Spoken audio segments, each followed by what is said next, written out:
ومهما يحصل ومهما يجرى مش هنخلوا على أرضنا، أرض القدس، أرض الكناني. وحسب الله ونعم الوكيل في كل يد، في كل ظالم السبب في يتيم طفل وحرمه من حنان أمه وحنان أبوه.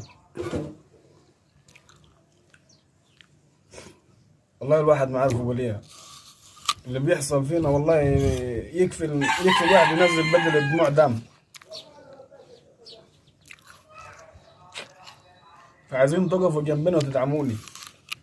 أديكم شايفين اللي بيحصل فيني، اللي بيحصل في فلسطين. يرضي مين ديته؟ بس ربنا سبحانه وتعالى بينتقم من الظالم ولد الحرام. حسب الله ونعم الوكيل في كل واحد سبب في حرمانية طفل من أبوه ومن أمه. زي ما واقفين وبتأذوا فيني، ربنا سلط عليكم اللي يأذيكم ويخلص حقنا منيكم. حسب الله ونعم الوكيل. بالله عليكم اللي يشوف المقطع الفيديو ديتي يدعي بنية خراب بيوتهم.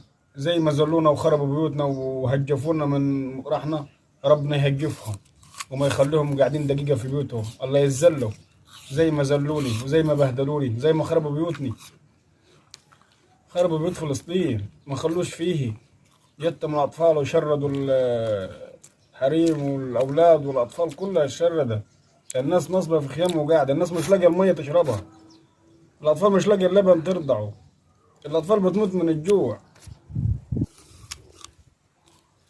يعني الواحد مش عارف يعمل ايه ولا مش عارف يقول ايه. يرضي مين ديته؟